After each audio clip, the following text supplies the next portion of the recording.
Welcome to the first episode of Hotfix Breakdown. Instead of focusing on the general news, here I take one topic and discuss it at length. Right now I want to discuss the Xbox Scorpio. So we're in a weird state right now. The current generation of consoles is being continued.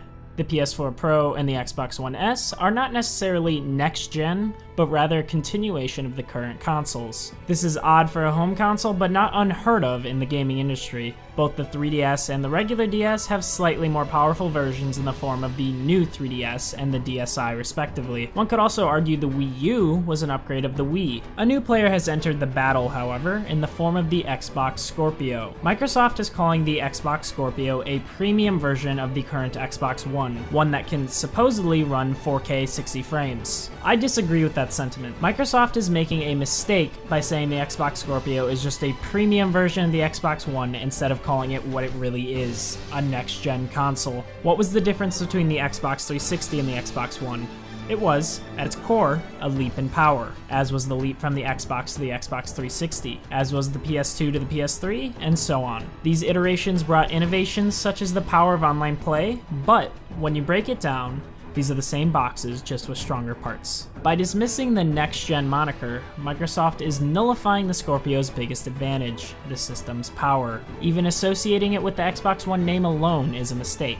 Though we don't know the official name yet, Phil has said this system isn't a replacement. It's rather supposed to exist alongside the Xbox One and the Xbox One S. Also, the dev kit looks like an Xbox One, just smaller. So I have every reason to believe that the new name will be associated with the Xbox One family. Hopefully when the full reveal is made at E3, that won't be the case. If Microsoft does call it an Xbox One Next, or something else with one in it, they're making it much harder for the general consumer to get on board with the console. Now, they have said they aren't targeting the general customer, rather the hardcore gamer. I don't believe them for a second.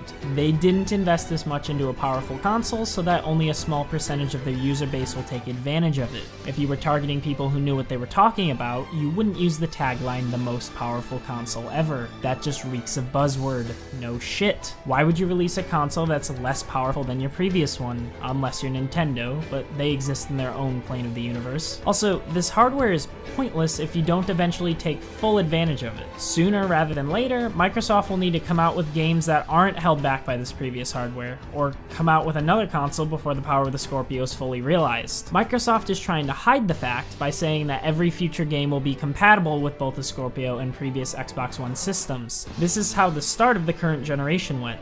The difference? We knew right away that the old systems were on a timer. They were even exclusive games at launch. This consumer-first stance is, oddly enough, hurting the Scorpio's chances. By ensuring that I can play all future games on my current Xbox, I can instead spend my money on a Switch or a PS4 or even a PC, instead of upgrading to a Scorpio. Even more so, Phil Spencer has said that there are no real big surprises this year. In terms of exclusives, we will get some combination of Sea of Thieves, Crackdown 3, State of Decay, Forza 7, and the Phantom Dust Remaster. Each game will probably end up fine, but none of these are system seller IPs. Sunset Overdrive and Quantum Break were both great, but they both sold pretty bad. I see the same thing happening with Crackdown, and probably Sea of Thieves as well. Even if Halo 6 or Gears 5 are announced at E3, they wouldn't be coming for another year at minimum. Chances are high that most of those games would be available on the PC as well, giving potential customers even less reason to pick up the Scorpio. I worry that the Xbox division may be focusing too much on hardware, since that's how the PS4 pulled ahead at the start of this gen, among other smaller reasons. And also, Sony has now delivered on the games front with Horizon Zero Dawn, Persona 5, Yakuza 0, and Nioh. They even have more coming, like the Crash Bandicoot Remaster, Insomniac's Spider-Man game, Uncharted The Lost Legacy, and Ni no Kuni 2, to name a few. Where are the games, Xbox? Power, while important, isn't everything. If it was, PC would be the most popular platform. I would be happier with a new console if I had reason to own the old one. I've seen those in defense of the Scorpio say it'll be the best place to play multi-platform games. Yeah, well, there's two things wrong with that.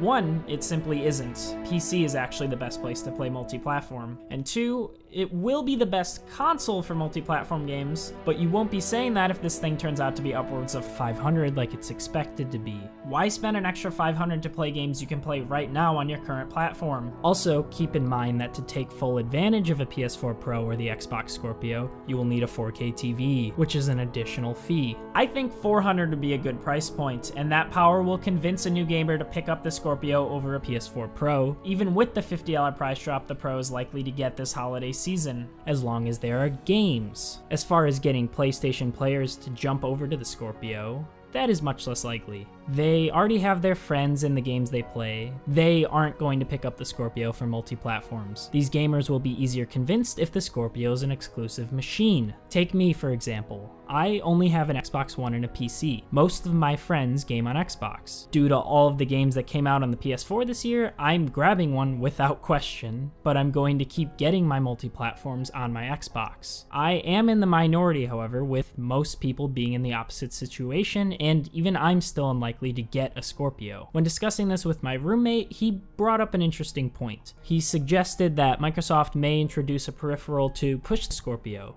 Maybe something to do with HoloLens or possibly even VR. Try to push hardware with hardware. This isn't that unlikely, as they did this with the Kinect at the start of the Xbox One. This time around, hopefully they'll plan their presentation out better if this turns out to be the case, though I don't think it will save the console. Microsoft's best step would have been to come out with some killer software before focusing on a new console. We're past that, however, so their next best step is to release this thing at an affordable price, even if it's at a loss, because they don't have the software to support it right now. At E3, they can announce a great lineup that would release over the next few years, give people games to look forward to, give us a reason to get the Scorpio, push it like the next-gen system it is, and maybe, just maybe, it will be a success.